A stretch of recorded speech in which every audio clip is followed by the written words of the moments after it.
మార్గాలు చాలా ఘోరంగా జరుగుతూ ఉన్నాయి. ఒక రౌడీ షీటర్లు ఈ రౌడీ షీటర్లు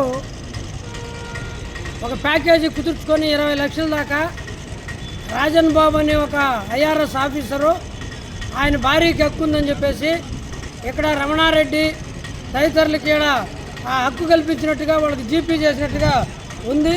ఆ మున్రెడ్డి అనే అతను జీపీ చేసుకొని ఈరోజు ఈ యొక్క దుర్మార్గానికి ఈ యొక్క ఘాతకానికి పాల్పడినట్టుగా స్పష్టంగా తెలుస్తూ ఉంది. ఆ మంగళం ప్రాంతము లేదా ఇట్లా మన కృష్ణారెడ్డి నగరం ఈ ఏరియాలో ఉన్న రౌడీ షీటర్లు రౌడీ ఎలిమెంట్స్ అన్ని దాదాపు 7 జేసీబీలు ఒక ట్రాక్టర్ కూడా ఇది దారి దోపిడీ జరిగింది. అక్కడ బంగారు డబ్బు మొత్తం విలువైన వస్తువులు గ్యాస్ సిలిండర్లు అన్నీ దోచుకోబోయారు. వాళ్ళకి దొరికినట్టుగా తీసుకెళ్లారు, కొట్టారు, సెల్ ఫోన్లు బాగా కొట్టారు.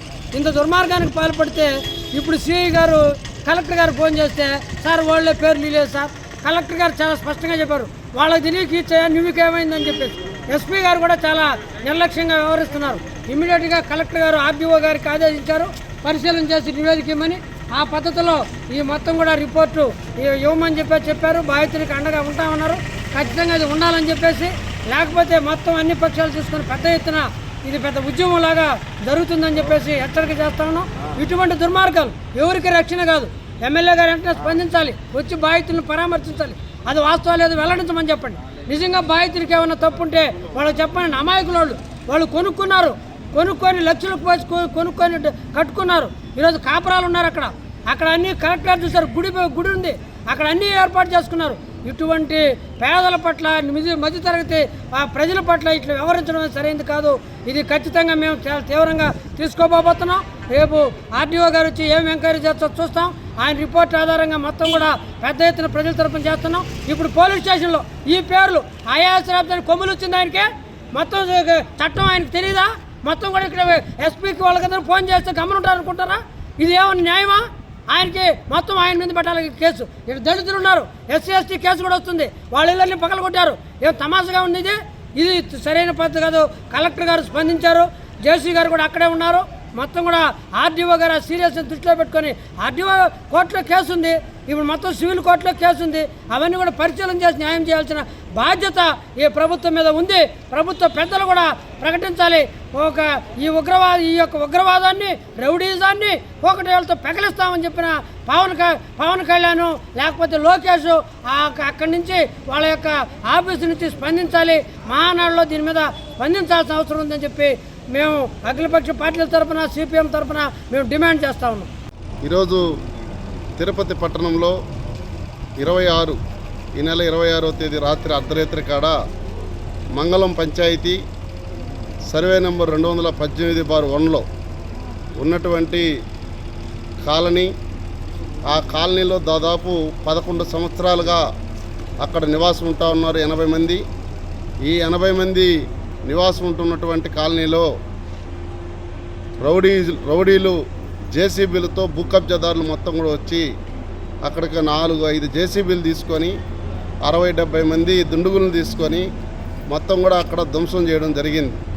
వీటన్నిటి బట్టి అర్థమవుతా ఉంది ఏంటంటే ఇది స్వయాన పోలీసుకు రెవెన్యూ వాళ్ళకు మొత్తం కూడా ముందస్తు సమాచారం ఇచ్చి అక్కడికి వచ్చినారని చెప్పేసి మేము చెప్తా ఉన్నాం. మంగళం పంచాయతీ ఏమి మామండూరు అడవిలోనో లేదా కోడూరు అడవిలో లేదు. మంగళం పంచాయతీ నడిబొడ్డునుంది.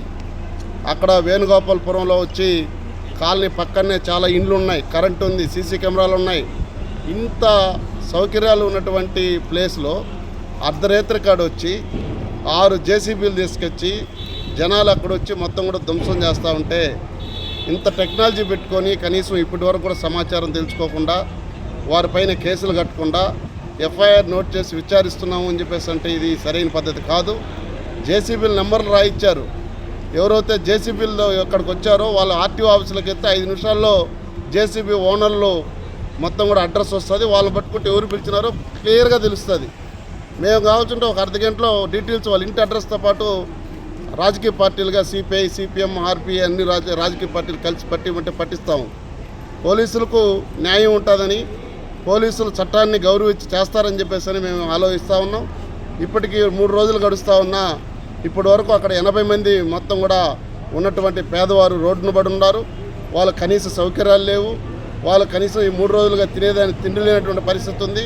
అక్కడ కాపురాలు ఉన్నటువంటి ఇళ్ళని ఒకవేళ మీకు ఏదైనా కోర్టులో ఉన్నా లేకపోతే ప్రైవేట్ కేసులు ఏదైనా జరుగుతూ ఉన్నా దానికి ఒక సిస్టమ్ ఉంటుంది. కోర్టు ద్వారాగా పోలీస్ ప్రొటెక్షన్ తీసుకొని అక్కడ ఇల్లు ఎవరైతే కాపురాలు ఆక్రమించుకున్నారో వాళ్ళకు నోటీసులు ఇచ్చి దాన్ని ఖాళీ చేయించాల్సినటువంటి అవసరం ఉంది.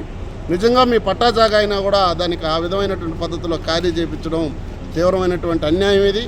దీనిపైన నిన్నటి దినం తిరుచానూరు సిఐ గారితో కలవడం జరిగింది. కేసు కట్టినామని చెప్తున్నారు. ఈరోజు కలెక్టర్ గారితో కలిసాం. కలెక్టర్ గారు రేపు ఆర్డీఓ గారిని అక్కడ పంపిస్తామని చెప్పడం జరిగింది. కలెక్టర్ గారు కూడా ఆశ్చర్యపోతూ ఉన్నాడు. ఇంత 80 మంది 80 ఇండ్లు ఖాళీ చేయాలంటే దాదాపుగా 100 మంది తక్కువగా లేకుండా ఉన్నటువంటి పరిస్థితుల్లో ఖాళీ చేయకుండా ఉన్నటువంటి పరిస్థితి వస్తూ ఉందని ఆయన కూడా ఆర్డీఓ గారిని పంపించారు. ఎంఆర్ఓ గారు చెప్పారు. పోలీసులు ఎస్పీ గారితో కలిశారు. మేము కలెక్టర్ గారికి ప్రత్యేకమైన ధన్యవాదాలు తెలియజేస్తున్నాం. అయితే వాళ్ళకు ప్రత్యామ్నాయం అక్కడ ఉండేటువంటి దానికి వాళ్ళకు సౌకర్యం కల్పించడానికి కలెక్టర్ గారు కూడా జోక్యం చేసుకోవాలి. లేని పక్షంలో ఉన్నటువంటి అన్ని రాజకీయ పార్టీలు కూడా అక్కడనే వేణుగోపాలపురంకి వెళ్ళి ఎవరైతే ఎక్కడైతే నష్టపోయినారో వాళ్ళందరినీ కూడా అదే ప్లేస్లో ఇల్లు కట్టించేటువంటి పరిస్థితి వస్తుంది. రాజకీయ పార్టీలు మారినప్పుడల్లా ఇది సహజంగా తిరుపతిలో జరుగుతూ ఉంది. గతంలో జరిగినప్పుడు ఉప్పరపల్లిలో దాదాపు 80 ఇండ్లు కూల్చేశారు వైసీపీ ప్రభుత్వంలో. ఇప్పుడు వీళ్ళ అధికారం వచ్చిన తర్వాత 80 ఇండ్లు కూల్చారు. గతంలో అక్కడ ఉన్నటువంటి మన తుమ్మలగుంటలో ఉన్నటువంటి చెరువులో కొట్టేసినటువంటి ఇండ్లని ఇదే వామపక్ష పార్టీలు అన్ని రాజకీయ పార్టీలు కలిసి వాళ్ళకు నష్టపోయినటువంటి వాళ్ళకి అక్కడనే కట్టించాం. అదే పద్ధతిలో వేణుగోపాలపురంలో ఉన్నటువంటి పేద ప్రజలకు అందరికి కూడా అన్ని రాజకీయ పార్టీలు కలిసి వాళ్ళకి అక్కడనే గుడిసెలు వేపించి అక్కడనే కాపురం ఉండే పద్ధతిలో వామపక్ష పార్టీలు తీసుకుంటాయని చెప్పేసి సిపిఐ, సిపిఎం, ఆర్పిఐ పార్టీలుగా ప్రభుత్వాన్ని డిమాండ్ తెలియజేస్తూ ప్రజలకు కూడా వాళ్ళకి ఎర్ర జెండా హామీగా అండగా ఉంటామని చెప్పి తెలియజేస్తూ ఉన్నాం.